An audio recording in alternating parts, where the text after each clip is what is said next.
Hello everyone! Welcome back to Sunny English Radio. I am Sunny, and I have a confession to make right now. Hello everyone, I am Atlas. Sunny, we have been on air for 10 seconds and you already have a confession? What did you do? I am vibrating, Atlas. Literally vibrating. I have a flight tomorrow morning, and my brain is currently running around like a headless chicken. The pre-travel panic. I know it well. Let me guess. You haven't packed yet? Worse?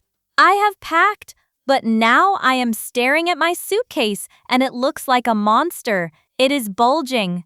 The zipper is screaming for help, and I have this terrible feeling that I forgot something vital, like my pants or my passport. Well, forgetting pants would certainly make you famous at the airport. But forgetting the passport, that is a tragedy. Exactly.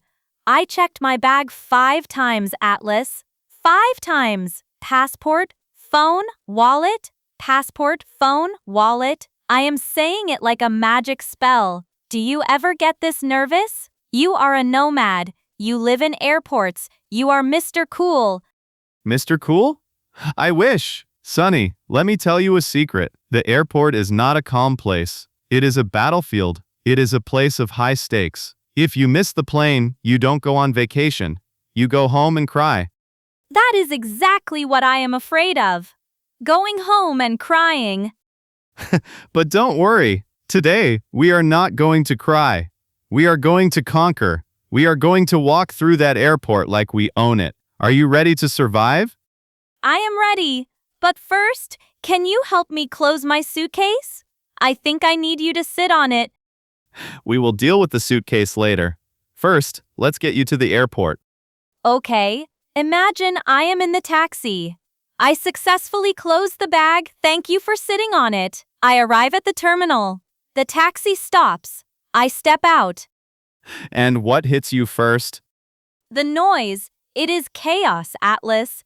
Cars honking, policemen blowing whistles, people hugging, people crying. It is emotional overload. It is. And the moment you walk through those automatic doors, whoosh, you enter a different world. The air is colder. The lights are brighter.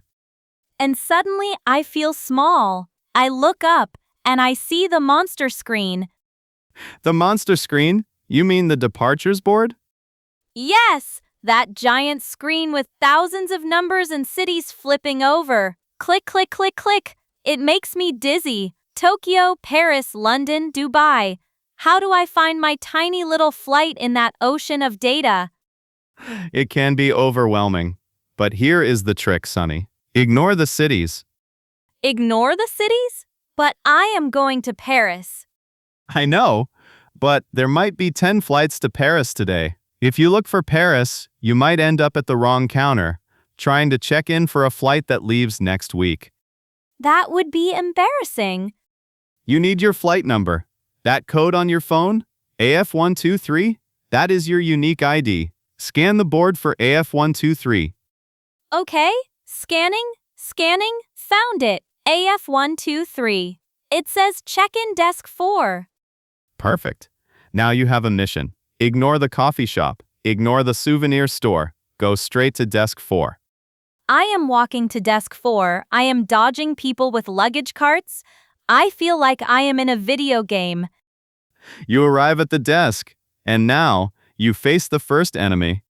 The grumpy lady behind the computer? No, she is nice. Usually, the enemy is the scale. Oh no, the scale of truth. I hate it. I always feel like it is judging me. Oh, Sunny, did you really need 7 pairs of shoes for a 2-day trip? It judges all of us. You lift your heavy bag onto the belt. You hold your breath. The numbers climb. 18, 20, 22. Please stop. The limit is 23. 22.9. You are safe. Thank goodness. But Atlas, what happens if it goes over? What if it hits 25? Do they arrest me? They don't arrest you, but they do something worse. They ask for your credit card. The dreaded overweight fee? And it is expensive. It costs an arm and a leg. I remember you told me a story once about a summer snowman. Was that about the scale? Oh, don't remind me. Yes, this was years ago. I was a broke student. My bag was 5 kilograms over the limit. 5! That is huge. The lady looked at me and said, "Sir, pay $100 or lose the weight." I didn't have $100, so I opened my suitcase right there on the dirty airport floor. In front of everyone? The businessmen? The families? Everyone, I pulled out my heaviest winter coat, my 3 thickest sweaters, my hiking boots, and I put them on. You put them on? All of them? Yes, layer after layer. I looked like a giant sweating marshmallow. It was July, Sunny. It was 30 degrees outside. Oh, Atlas, you suffered for your art or for your wallet. I saved the money, but I almost melted. So, please, weigh your bag at home. Don't be the summer snowman. Lesson learned. Okay, my bag is checked. I said goodbye to it. Bye-bye, bag. Please go to Paris. Don't go to Timbuktu. Now the agent hands you the most important piece of paper in the world. The boarding pass? Treat that paper like gold, Sonny. If you lose it, you are a ghost. You don't exist.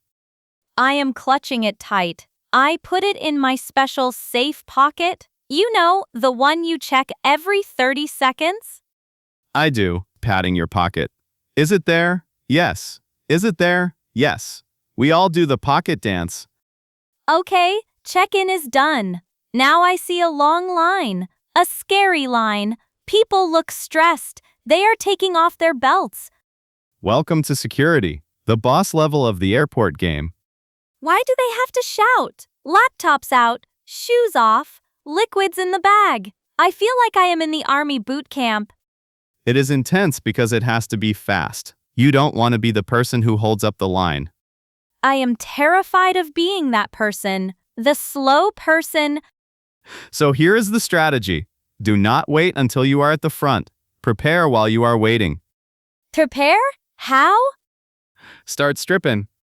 Atlas. What? Not your clothes. I mean your accessories. Watch off, belt off, jacket off. Put them in your bag before you get to the plastic trays. Ah, okay. That makes sense. So when I get to the tray, or the bin, as they call it, I just dump everything in? Yes, and remember the liquid rule. Oh, the liquid rule is my nemesis? I always forget my water bottle. We all do. You leave a full bottle of water in your backpack. You send it through the X-ray machine, and suddenly, beep, the machine stops. The officer looks at you with suspicious eyes.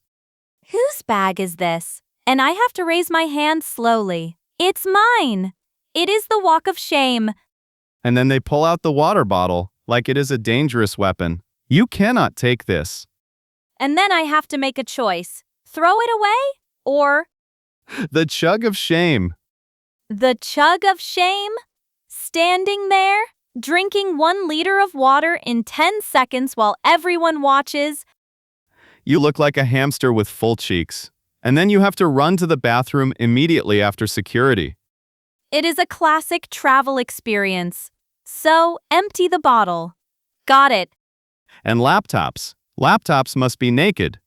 Naked laptops? Take it out of the case. Put it in a separate bin. Nothing on top of it. The X-ray needs a clear picture. Okay, laptop naked, water empty, shoes off. I walk through the metal detector. Please don't beep. Please don't beep. You hold your breath. Silence. You made it. I survived. I grab my stuff. I hop on one foot trying to put my shoes back on. I feel like a chaotic mess, but I am through. You are now airside. You are in the safe zone. Airside feels different. It smells like expensive perfume and duty-free chocolate. It is the land of temptation. But Sonny, focus. Do not buy the giant Toblerone yet. But it is so big and triangular. Find your gate first. Look at your boarding pass. Gate B12.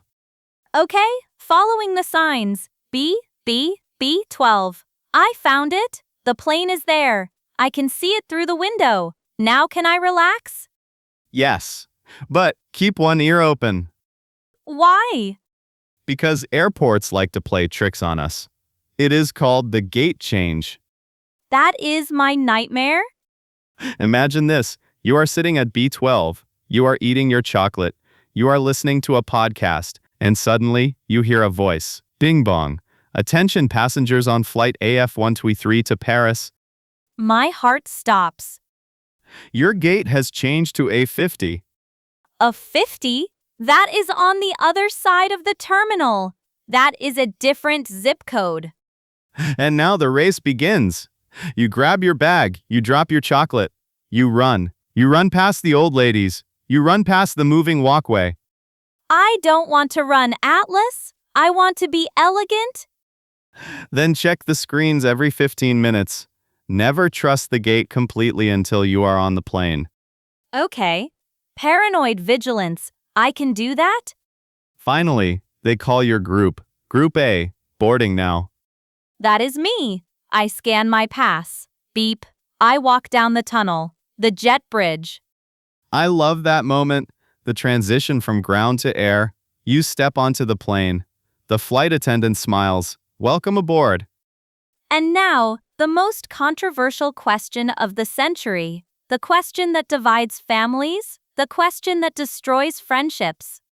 I know what is coming. Atlas, are you team window or team aisle? Oh, Sunny, this is not a question. This is a war. It is a war, so pick a side. Look at me. I am tall. I have long legs. I cannot be trapped in a box. I am team aisle all the way. 100%. Team aisle? Seriously? You want to stare at the drink cart? You want people bumping your elbow every 5 minutes? I want freedom. I want to be able to stand up. I want to go to the bathroom without asking permission. Excuse me, sorry, excuse me. I hate that. But the window is magic. You get to see the world from above. You see the clouds. You see the tiny cities. And you have a wall to sleep on. A wall to sleep on. That is the only good point. If you are in the aisle, your head just flops around. You look like a bobblehead doll. At the window, I lean, I nest, I sleep. But if you drink that liter of water from the security checkpoint and you are in the window seat, you are trapped. I know, and I will have to climb over you. And I will be very grumpy about it. Listeners, we need you to settle this debate later. But for now, I am taking the window seat. I am buckling my seatbelt. The captain speaks. Cabin crew, prepare for takeoff. The engines roar. That feeling when the plane pushes you back into your seat. It is scary but also exciting. And then, lift off, the ground drops away. You are flying. We did it, Atlas! We survived. We made it. But before we land in Paris and eat croissants, let's make sure our listeners survive too. Let's review our survival kit. Good idea. Let's open the Nomad's notebook. Item number 1, the packing rule. Weigh your bag at home. Do not be the summer snowman. Do not wear 4 coats in July. It is not a good look. Item number 2, the boarding pass. It is your golden ticket. Keep it in a safe pocket. Check it 5 times. Do the pocket dance. Item number 3, security strategy. Be ready. Strip early. Watch, belt laptop out, and empty that water bottle unless you want to do the chug of shame. Item number 4, the gate change. Never trust the first gate. Keep checking the screens. Be ready to run. And finally, the seat selection. Choose your team wisely. Team Freedom, aisle, or Team View, window.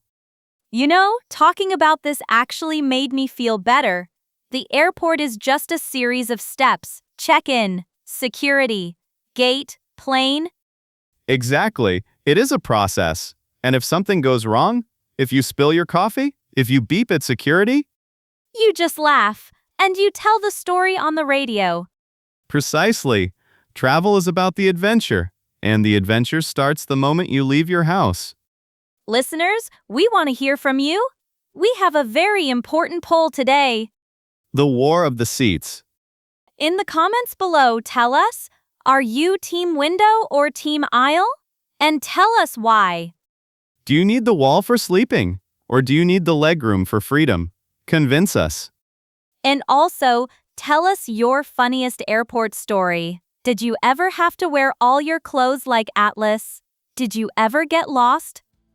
Please share. I need to know I am not the only one who has worn hiking boots on a beach vacation because they didn't fit in the bag. We can't wait to read your stories. Thank you for flying with Sunny English Radio today. Keep exploring, keep smiling, and check your passport one more time. Safe travels, everyone. Keep shining. Bye-bye.